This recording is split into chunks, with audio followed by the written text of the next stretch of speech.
آج کے اس تجزیے میں ہم ایک بہت ہی اہم اور فکر انگیز موضوع پر بات کرنے والے ہیں۔ ہم بنت سلیم رضویہ کے لکھے گئے ایک تفصیلی مضمون اہل سنت کا فکری بحران کا جائزہ لیں گے۔ اس تحریر میں پاکستان کے اندر اہل سنت برادری کو درپیش اندرونی بکھراؤ اور اس کی وجہ سے پیدا ہونے والے بیرونی خطرات پر بڑی گہرائی سے بات کی گئی ہے۔ تحریر کا بنیادی اور سب سے اہم سوال یہ ہے کہ کیا واقعی اصل خطرہ کوئی بیرونی دشمن ہے یا پھر خود اس کمیونٹی کا اپنا فکری انتشار؟ آئیے مصنفہ کے پیش کردہ ان بنیادی دلائل کو ذرا تفصیل سے سمجھتے ہیں۔ تو آج ہم اس بحث کو 4 بنیادی حصوں میں سمجھیں گے۔ پہلے فکری بحران کی بات ہوگی، پھر ان تنظیمی فاصلوں کی قیمت، اس کے بعد بکھراؤ کے عملی نتائج، اور آخر میں دیکھیں گے کہ مصنفہ کے نزدیک بقا کا راستہ کیا ہے۔ آئیے سب سے پہلے اس فکری بحران کا جائزہ لیتے ہیں، جہاں مصنفہ نے اندرونی تقسیم اور بیرونی خطرے کا موازنہ کیا ہے۔ تحریر کا آغاز ایک بہت ہی طاقتور جملے سے ہوتا ہے۔ مصنفہ لکھتی ہیں، سب سے بڑا المیہ دشمن کی طاقت نہیں بلکہ ہماری اپنی فکری پراغندگی ہے۔ ذرا اس بات پر غور کریں۔ ان کے موقف کے مطابق کمیونٹی کی کمزوری کی اصل وجہ کوئی بیرونی طاقت نہیں ہے بلکہ ان کی اپنی بکھری ہوئی ترجیحات ہیں۔ ہوتا یہ ہے کہ لوگ اپنے چھوٹے چھوٹے دائروں اور تنظیمی وابستگیوں میں اس قدر قید ہو چکے ہیں کہ کسی دوسرے ہم خیال گروہ کا نقصان انہیں محسوس ہی نہیں ہوتا۔ وہ تب تک خاموش رہتے ہیں جب تک کہ چوٹ سیدھی ان کی اپنی تنظیم پر نہ لگے، اور یہی احساس کا فقدان مصنفہ کے نزدیک وہ اصل فکری بحران ہے۔ اب سوال یہ پیدا ہوتا ہے کہ ان تنظیمی فاصلوں اور بکھری ہوئی کوششوں کی آخر کیا قیمت چکانا پڑ رہی ہے؟ اس صورتحال کو مصنفہ نے ایک بڑی دلچسپ اور واضح مثال سے سمجھایا ہے۔ ایک طرف وہ کرین پارٹی کا ذکر کرتی ہیں جو سیاسی میدان اور ناموس رسالت کے دفاع کے لیے سرگرم عمل ہیں، اور دوسری جانب مختلف اصلاحی اور تبلیغی تحریکیں ہیں جن کا سارا فوکس تعلیم اور معاشرے کی تربیت پر ہے۔ اب بظاہر تو دونوں ہی کمیونٹی کی بہتری کے لیے کام کر رہے ہیں، ہے نا؟ لیکن مصنفہ بتاتی ہیں کہ ان کے درمیان اتنے گہرے فکری فاصلے آ چکے ہیں کہ جب ایک گروہ کوئی قربانی دیتا ہے یا مشکل میں ہوتا ہے تو دوسرا اسے محض ایک سیاسی جماعت کا مسئلہ قرار دے کر چپ سادھ لیتا ہے، یعنی وہ ایک دوسرے کی الگ الگ کوششوں کو سپورٹ کرنے کے لیے بالکل تیار نہیں ہیں۔ اور اس ساری صورتحال کا حتمی نتیجہ کیا نکلتا ہے؟ ظاہر ہے، ایک بکھری ہوئی طاقت کا فائدہ ہمیشہ ہر حال میں مخالف کو ہی ہوتا ہے۔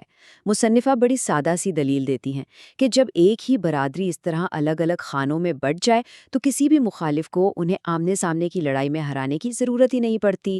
یہ جو آپس کے تنظیمی تعصبات ہیں، یہی وہ کمزوری بن جاتے ہیں جس کا استحصال کرنا بہت آسان ہو جاتا ہے۔ مخالفین اچھی طرح جانتے ہیں کہ ان سب کو ایک ساتھ ختم کرنا ممکن نہیں، اس لیے وہ بس اس اندرونی تقسیم کا بھرپور فائدہ اٹھاتے ہیں۔ اور یہیں سے ہم تیسرے حصے کی طرف آتے ہیں، یعنی اس بکھراؤ کے وہ سنگین نتائج جو اب عملی طور پر سامنے آ رہے ہیں۔ مضمون میں کچھ بہت ہی مخصوص مقامات کی نشاندہی کی گئی ہے جہاں مصنفہ کا دعویٰ ہے کہ باقاعدہ ریاستی مداخلت ہو رہی ہے۔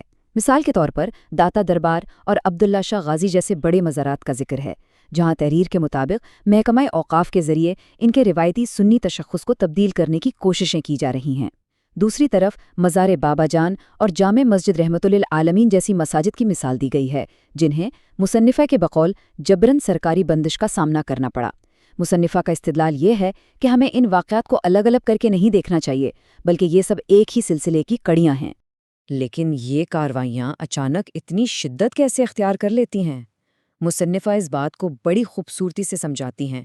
ان کا کہنا ہے کہ جب لاہور کے بالکل وسط میں ایک مرکزی مسجد کو بند کر دیا جاتا ہے اور پوری کمیونٹی مصلحت کی چادر اوڑھ کر خاموش تماشائی بنی رہتی ہے تو اس کا ایک براہ راست نتیجہ نکلتا ہے۔ اس مجرمانہ خاموشی سے مخالفین اور ریاستی اداروں کے حوصلے مزید بڑھ جاتے ہیں اور پھر وہ بلا جھجک دوسرے نظریاتی مراکز کو بھی نشانہ بنانے لگتے ہیں۔ گویا یہ خاموشی خود مداخلت کو دعوت دینے کا سبب بن جاتی ہے۔ اسی تناظر میں تحریر کی ایک اور نہایت چپتی ہوئی اور چشم کشا بات سامنے آتی ہے۔ مظلوم کی خاموشی اکثر ظالم کی سب سے بڑی طاقت بن جاتی ہے۔ مصنفہ سمجھانا چاہتی ہیں کہ محض اپنے دائرے تک محدود رہنا اور دوسرے کے حق کے لیے آواز بلند نہ کرنا صرف کوئی تنظیمی کمزوری نہیں ہے، بلکہ خاموش رہ کر ہم ایک طرح سے اس ظلم میں برابر کے شریک ہو جاتے ہیں جو کل کو پوری کمیونٹی کے وجود کے لیے خطرہ بنے گا۔ مصلحت کے نام پر اختیار کی گئی یہ خاموشی بالآخر سب کو باری باری نگل لیتی ہے۔ تو پھر ان تمام خطرات کے بعد آخری اور سب سے اہم سوال یہ ہے کہ اس دلدل سے نکلنے اور بقا کا راستہ کیا ہے؟ بقا کے لیے مصنفہ نے ایک بہت ہی واضح 3 نکاتی روڈ میپ تجویز کیا ہے۔ سب سے پہلا اور بنیادی قدم یہ ہے کہ تمام فروعی سیاسی اور تنظیمی اختلافات کو مکمل طور پر ایک طرف رکھ دیا جائے۔ دوسرا کام یہ کرنا ہوگا کہ مساجد کی بحالی اور مزارات کے دفاع کو کسی ایک مخصوص تنظیم کا مسئلہ نہ سمجھا جائے، بلکہ اسے سب کا مشترکہ مقصد بنایا جائے۔ اور تیسری سب سے اہم بات، تمام علماء کرام اور دینی قائدین کو ایک دوسرے کا ہاتھ تھام کر بالکل ایک سیسا پلائی ہوئی دیوار بننا ہوگا، یعنی انفرادی حیثیتوں کو ختم کر کے ایک اجتماعی طاقت کا مظاہرہ کرنا ہوگا۔ اس ساری تفصیلی بحث کا لب لباب یہی ہے کہ بقا صرف اور صرف اتحاد، باہمی اعتماد اور ایک مشترکہ حکمت عملی میں چھپی ہے۔ مصنفہ کا ماننا ہے کہ الگ الگ خیموں میں بیٹھ کر کی جانے والی تنہا کوششوں کا اب کوئی فائدہ نہیں۔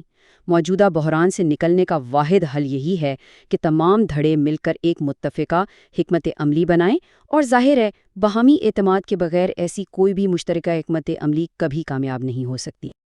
اور یہیں پر ہم آج کے اس تجزیے کو ایک نہایت اہم اور فکر انگیز سوال پر چھوڑے جاتے ہیں۔ کیا واقعی گہری جڑیں رکھنے والے یہ تمام فکری اور سیاسی دھڑے اپنے برسوں پرانے اختلافات کو بھلا کر مصنفہ کے تصور کردہ اس مثالی اتحاد کو عملی جامہ پہنا سکتے ہیں؟